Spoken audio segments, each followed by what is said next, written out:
Bonjour, bonsoir. Nous poursuivons dans le chapitre 7, toujours sur la géométrie analytique. Et donc, la géométrie analytique, c'est vraiment l'étude de la droite dans le plan cartésien. Et aujourd'hui, on s'intéresse à la pente et à l'équation d'une droite. La pente, mais qu'est-ce que c'est que la pente, la pente, la pente?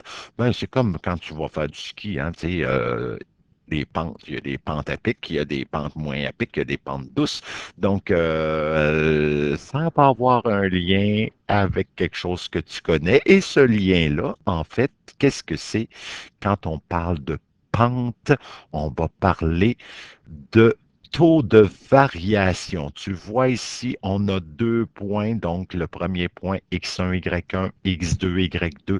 Qu'est-ce qu'on peut calculer avec ça? On peut calculer l'accroissement des y, donc le delta y, j'en ai parlé dans la première capsule, l'accroissement des x. Et on va utiliser ça ici dans la formule. Ici, ce n'est plus indiqué taux de variation, c'est indiqué pente. Mais parce qu'on fait l'étude de la droite dans le plan cartésien, dans le chapitre géométrie analytique, maintenant le taux de variation va s'appeler la pente d'une droite. Donc, pente, taux de variation, même chose, mais parce qu'on est dans ce chapitre-là, géométrie analytique, les mathématiciens ont décidé de faire ça compliqué et d'appeler ça une pente au lieu du taux de variation. Bon, alors la pente, donc, qui indique la mesure de l'inclinaison d'une droite. Donc, regarde bien ici. Donc, évidemment, j'applique la formule. Qu'est-ce que je fais? Donc, je calcule la variation, l'accroissement des ordonnées, donc l'accroissement des Y en faisant Y2 moins Y1, donc 6 moins 3 qui donne 3. Et ici, l'accroissement des abscisses qui est le X2 moins X1, donc 7 moins 2 qui donne 5. Et évidemment, ben, la pente ou le taux de variation, mais là, on va parler de pente, qui va donner l'accroissement des Y sur l'accroissement des X, donc hauteur de la marche sur la profondeur de la marche. Donc, je te parle de différentes formes que tu connais de la droite. Donc, il y a la forme fonctionnelle qu'on a vue. Quand on parle de fonction dans un contexte qui touche plus la vie courante, donc on va parler de fonction. Donc, f de x est égal à ax plus b. Donc, le f de x, tu sais, qui veut dire la même chose que y. Alors maintenant, on va parler de la forme canonique dans ce chapitre-ci pour représenter la droite y égale ax plus b. Donc, canonique, on pense aussi à la formule du second degré ax2 plus bx plus c. Non, c'est a parenthèse x moins h au carré plus k, donc la forme avec les quatre paramètres, Albert, Heidi, Kevin et j'oublie Berthe. Donc ici, c'est à peu près le même principe, donc avec les paramètres A et B. Donc, un exemple, j'ai y égale 4 tiers x plus 8. Donc, juste un rappel sur ta calculatrice quand vient le temps d'écrire une équation. On s'en va donc en appuyant d'abord sur on. Y égale, on veut entrer cette équation-là pour être capable de trouver les coordonnées pour tracer la droite. Donc, ici, parce que mon taux de variation ou ma pente, Eric dit pente, on est dans le chapitre 7, parce que la pente est 4 tiers, je préfère, dès que vous faites un calcul avec des fractions et que vous utilisez ça sur la calculatrice, je vous invite à mettre vos fractions en parenthèse. Donc, 4 tiers ici, qui est la pente de la droite. On place le X, donc le bouton ici, plus 8, donc plus 8 qui est l'ordonnée à l'origine. Donc, on va aller voir la table de valeur, deuxième fonction graphe. Donc, ici, ça va me donner la table de valeur. Et voilà, on a la table de valeur pour cette droite-là, donc qui est préalablement tracée. Et ce qui m'intéresse, ça va être surtout quand si jamais on te demande de tracer la droite, ben va chercher, quand tu vois qu'il y a des coordonnées qui arrivent juste, va chercher celle-ci, comme par exemple moins 12, moins 8, moins 9, moins 4, moins 6, 0. Donc, c'est important d'aller chercher ces coordonnées-là. Regarde ici, je les ai placées préalablement. C'est comme, c'est comme nos capsules, c'est comme une émission de recettes, hein, Ricardo. Tu sais, il prépare ses affaires d'avance parce que sinon, si tu me voyais placer tous ces petits points-là avec l'animation, tu trouverais ça excessivement long. Déjà que tu trouves mes capsules longues, imagine si tu me voyais en direct. Donc, alors, je continue. La pente 4 tiers, je veux te montrer le lien qui existe entre la pente et la distance entre les points qui arrivent juste. Donc, comme tu peux voir ici, le 4 au numérateur, en fait, il me détermine la variation des Y, l'accroissement des Y. C'est-à-dire que pour passer de ce point-là vers lui, je commence par monter de 4 carreaux et tasser de 3. Donc, qui est mon accroissement des X. Monte de 4 tasses de 3, monte de 4 tasses de 3, monte de 4 tasses de 3. Alors voilà, je voulais que tu vois cette, cet escalier-là, si on veut, qui nous indique donc l'accroissement des Y, la hauteur d'une marche, et l'accroissement des X, qui est la profondeur d'une marche. Donc, voilà, ton lien est fait. Et le 8 ici, donc le 8, donc le A qui correspond à la pente, évidemment, qui est l'accroissement des Y sur l'accroissement des X, et le 8 qui est l'ordonnée à l'origine, donc qui est le point de rencontre de la droite avec l'axe des Y. Donc ici, la valeur, c'est 5, 6, 7, 8. Donc voilà, c'est le 8, on le voit bien qui apparaît là. Donc B, c'est l'ordonnée à l'origine, donc à retenir. Et le point de rencontre de la droite avec l'axe des X, comme on appelle ça, on peut l'appeler le 0 ou l'appeler l'abscisse à l'origine. Donc, le 0 ou l'abscisse à l'origine, c'est quand Y vaut 0. Donc, on remplace Y par 0. Puis moi, je l'ai placé à droite, juste pour que ça te perturbe un peu la tête. Alors, j'ai placé le Y à droite en remplaçant Y par 0. Donc, à ce moment-là, ben, j'isole le X pour être capable de trouver l'abscisse à l'origine ou le 0. Donc, je fais plus 8 d'un bord, je fais moins 8 d'un bord, moins 8 de l'autre. Donc, c'est pourquoi ici, je me retrouve avec le moins 8. Et là, je peux diviser par la pente, c'est-à-dire diviser par 4 tiers. Donc, le X va être égal à moins 8 sur 4 tiers. Je te le montre comme ça parce que va apparaître une nouvelle formule pour trouver l'abscisse à l'origine. C'est qu'en réalité, je veux que tu prennes conscience que quand on trouve l'abscisse à l'origine d'une droite, en fait, on va aller chercher l'opposé de l'ordonnée à l'origine divisé par le 4 tiers. Qu'est-ce que j'ai en dessous ici? C'est la pente. Donc, l'opposé de l'ordonnée à l'origine divisé par la pente va te donner l'abscisse à l'origine. Ici, en faisant le calcul, donc tu ferais moins 8 divisé parenthèse 4 divisé par 3, ferme la parenthèse. Enter sur ta calculatrice. Je ne te le fais pas parce que là, tu es rendu bon, j'imagine, ou bonne. Alors, donc voilà. Donc, c'est ici qu'on voit apparaître l'abscisse à l'origine dans laquelle on prend l'ordonnée à l'origine, son opposé. Parce qu'ici, on a dû le traverser dans l'équation. Donc, c'est pour ça qu'on va aller chercher l'opposé. Divisé par la pente, ça te donne l'abscisse à l'origine. Donc, mais sinon, tu sais, il y en a qui aiment ça des formules. Mais si tu n'aimes pas ça, la formule, des fois, c'est plus simple d'y aller logiquement. Donc, quand tu veux l'abscisse à l'origine, ben, tu te dis, quand Y vaut 0, je vais trouver le X. Je vais isoler le X. Donc, ça revient au même. Donc, maintenant, on va prendre cette équation-là, donc qui est de la forme canonique, la pente est 4 tiers l'ordonnée à l'origine des 8, et tiens, par plaisir, on va tout mettre ça sur le même dénominateur commun. Alors, pour le mettre sur le même dénominateur commun, donc le Y était sur 1, je le mets sur 3, donc fois 3 fois 3. Ici, la même chose, fois 3 en bas, fois 3 en haut. Et on sait maintenant qu'on peut éliminer le dénominateur et on conserve uniquement les termes du haut. Donc, à ce moment-là, on se retrouve avec des beaux nombres entiers. C'est-tu pas merveilleux?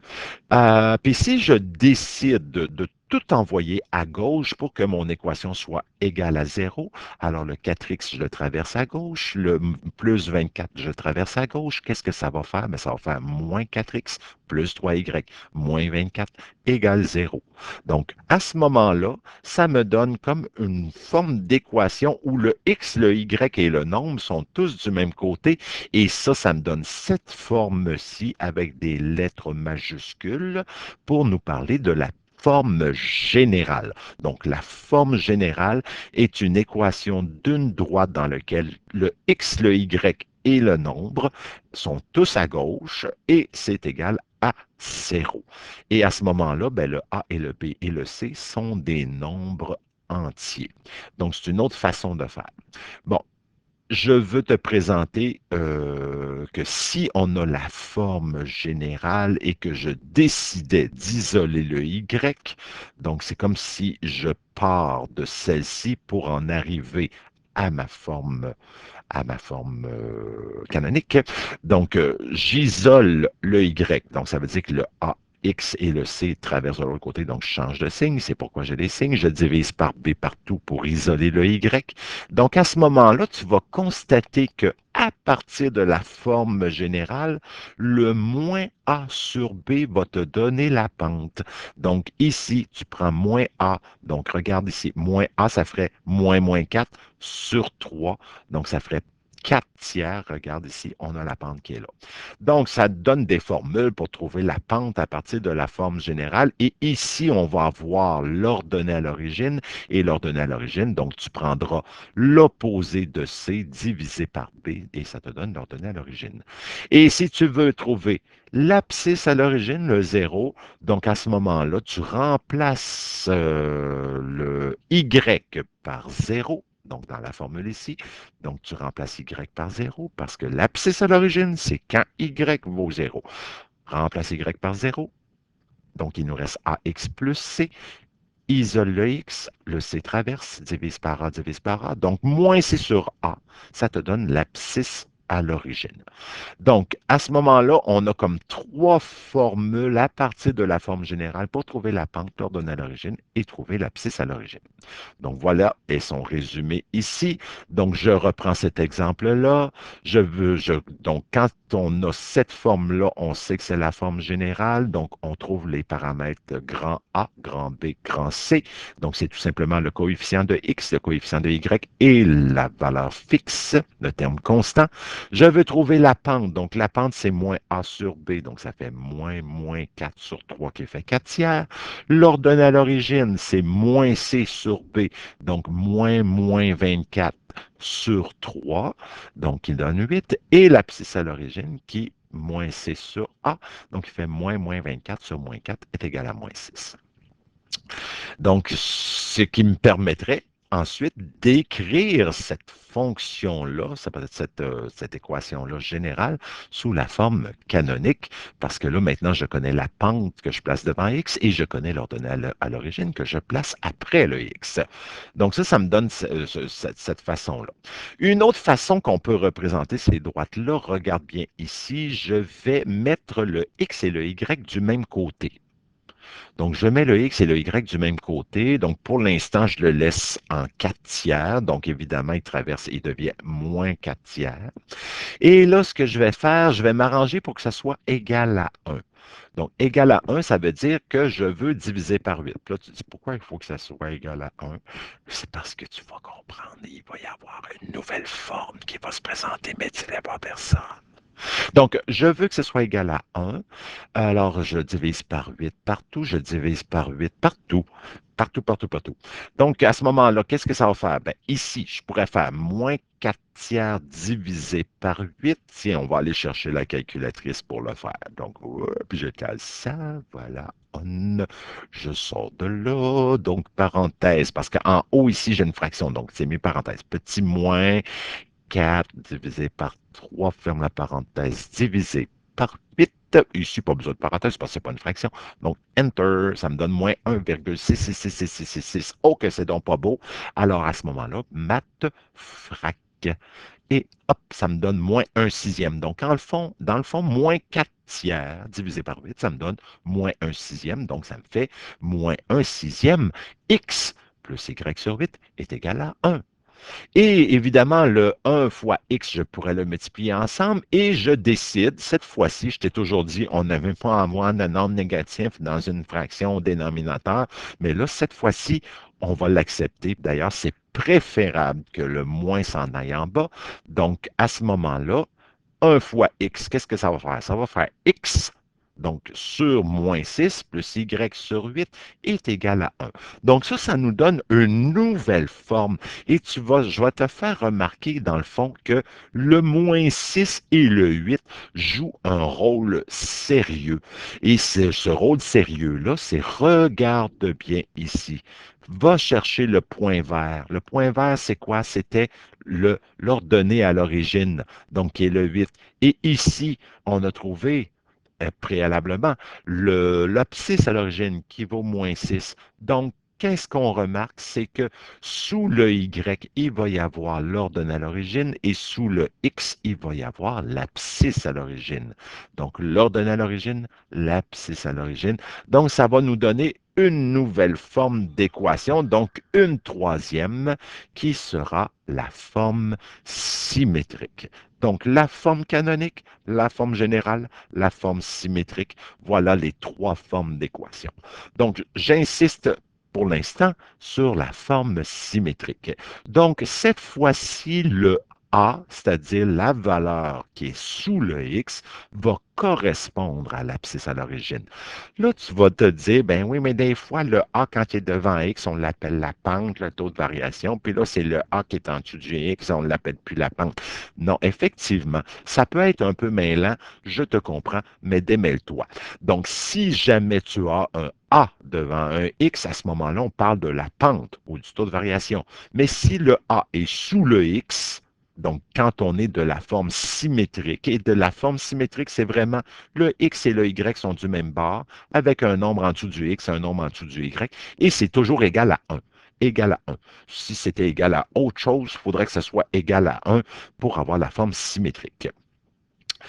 Bon, allons-y. Donc, le A, qui est la valeur sous le X, c'est l'abscisse à l'origine. Le B, c'est l'ordonnée à l'origine. Donc, c'est pour ça qu'elle est intéressante comme forme, parce que dans la forme symétrique, on reconnaît l'abscisse à l'origine, l'ordonnée à l'origine. Et à ce moment-là, ben, si j'isole, parce que là, je veux trouver la pente. Ben, pour trouver la pente, dans le fond, peu importe l'équation, ce que tu peux faire, c'est d'isoler le Y. Donc, on va traverser le X sur A de l'autre côté. Donc, parce qu'il traverse, il change de signe. Donc, voilà. Et ensuite, pour isoler le Y, eh ben, il me reste à faire fois B d'un bord, fois B de l'autre, mais fois B de l'autre côté, partout sur chacun des termes. Et à ce moment-là, ben, le Y va valoir moins B sur A, parce qu'ici, il y avait un petit moins.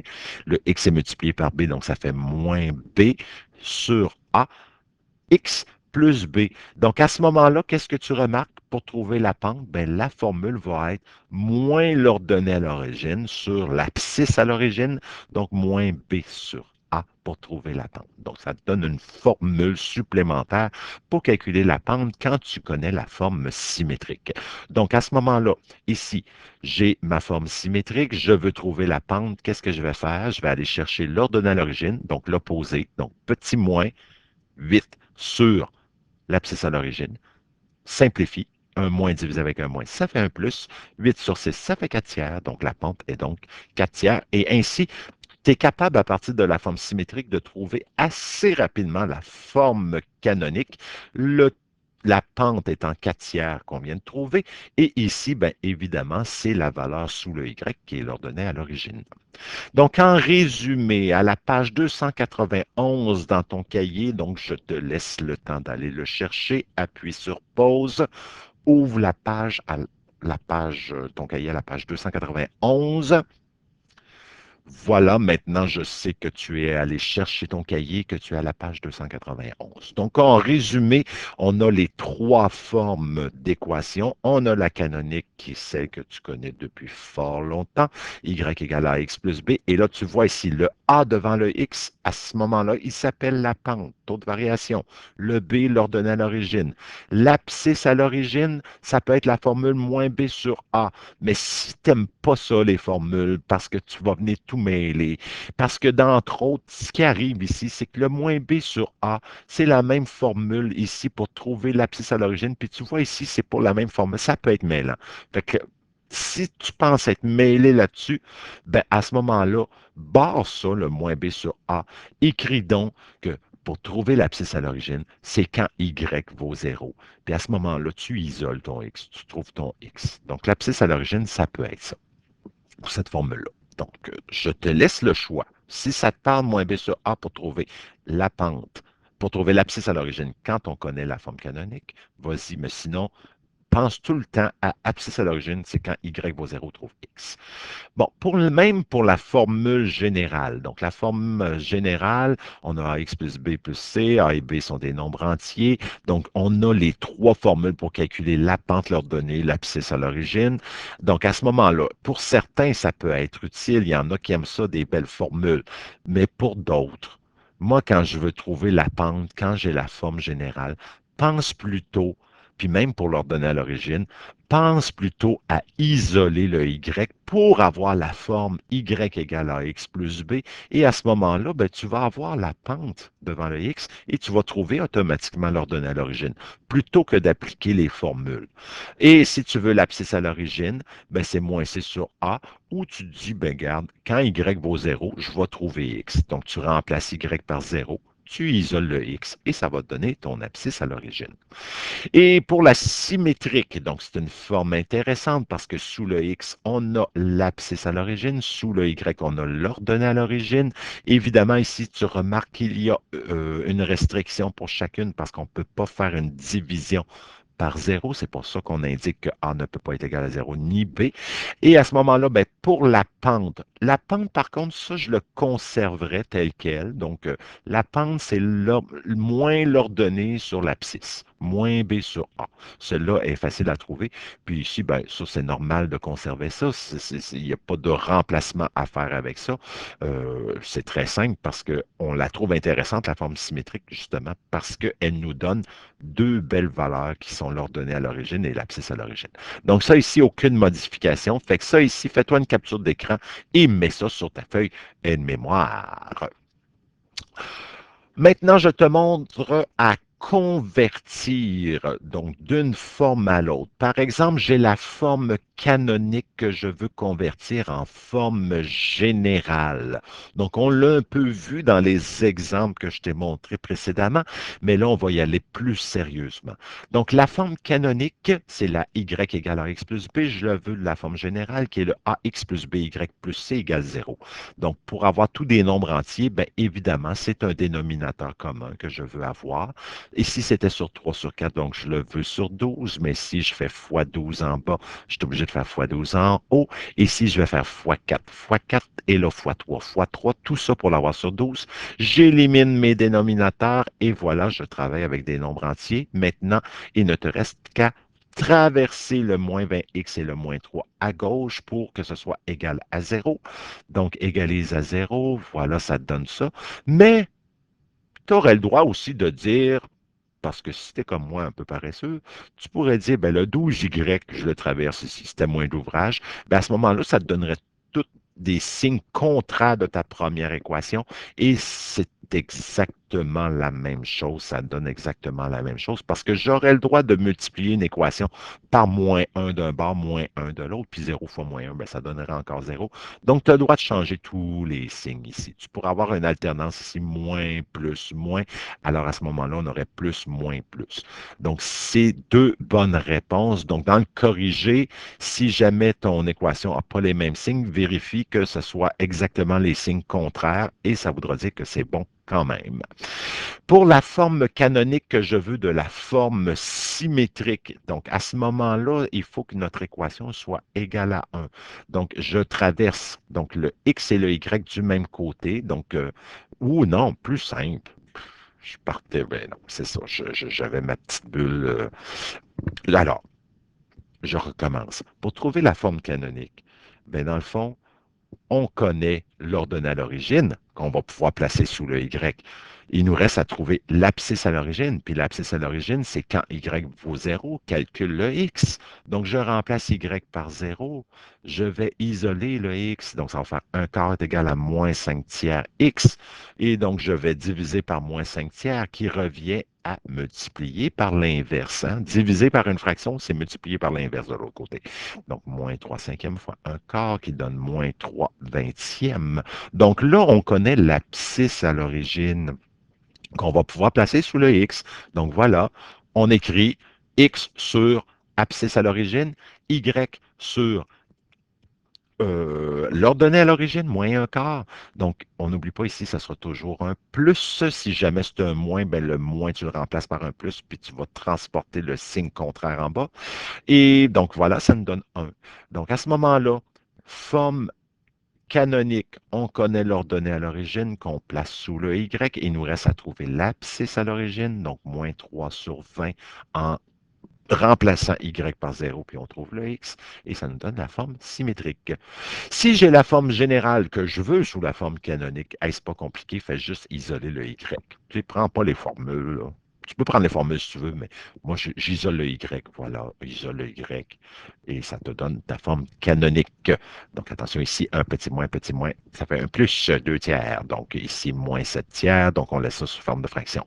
Si tu as la forme générale et que tu la veux de la forme symétrique, donc à ce moment-là, trouve l'abscisse à l'origine, c'est-à-dire remplace Y par 0, trouve le X. Donc, je barre dans le fond. En remplaçant Y par 0, ça va faire moins 3 fois 0, donc il disparaît.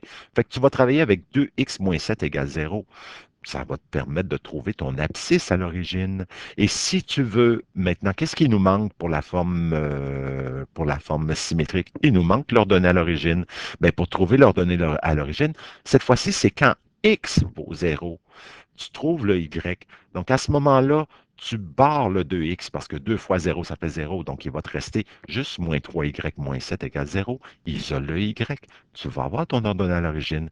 Donc, place l'abscisse à l'origine sous le X, place l'ordonnée à l'origine sous le Y, ça te donne ta forme symétrique. J'ai la forme symétrique que je veux en forme canonique. Donc, la forme symétrique que je veux en forme canonique, je veux trouver la pente. Donc, la pente, j'avais dit de conserver la formule qui est moins B sur A, c'est-à-dire moins l'ordonnée à l'origine, divisé par l'abscisse. Donc, à ce moment-là, ça fait moins 3 quarts divisé par une demi.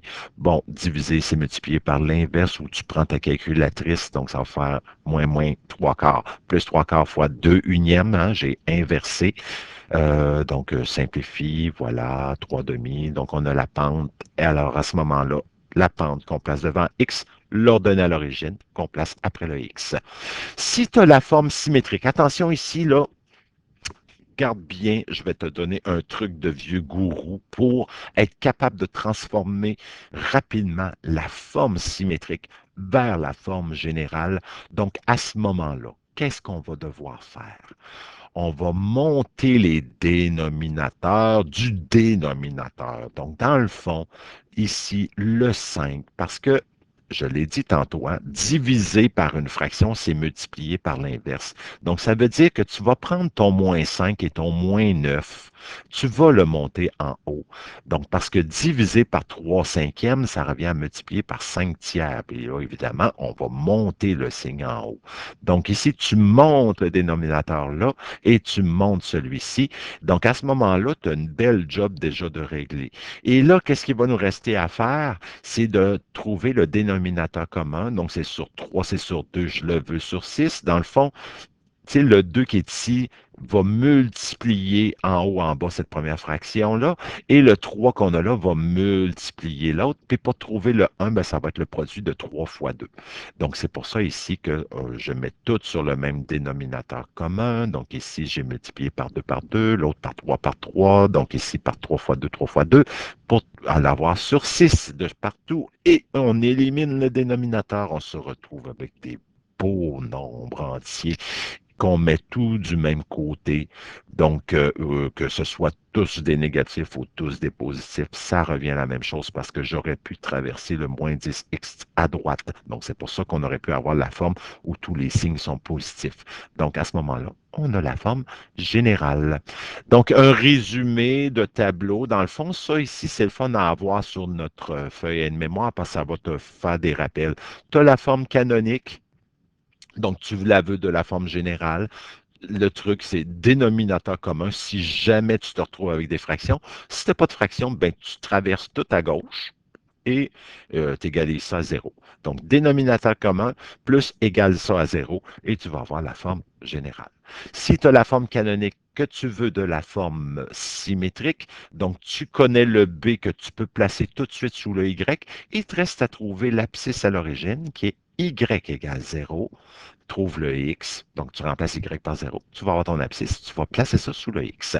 Si tu as la forme générale que tu veux de la forme canonique, ben le plus simple, c'est isole le Y tout simplement, puis tu vas avoir ta forme canonique. Si tu as la forme générale et que tu veux avoir la forme symétrique, ben trouve l'abscisse à l'origine, c'est-à-dire quand Y vaut 0, trouve le X, mets ça sous le X et trouve l'ordonnée à l'origine. Ça, cette fois-ci, c'est quand X vaut 0, trouve le Y, mets ça sous le Y, tu vas avoir la forme symétrique.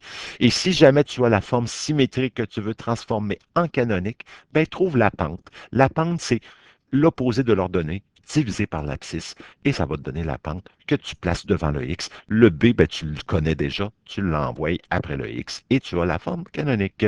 Et si jamais tu as, comme on vient de voir le dernier exemple, tu as la forme symétrique, tu veux la forme générale, donc tu mets sur le même dénominateur commun, puis si jamais tu as une fraction en bas, ben, tu montes le dénominateur du dénominateur en haut avec le signe s'il est négatif et tu mets dénominateur commun, tu égalises ça à 0. Tu vas avoir ta forme générale et hop, c'est terminé. Ben oui, 31 minutes. Excellent, je le sais. Mais tu mets sur pause de temps en temps. Allez, au revoir.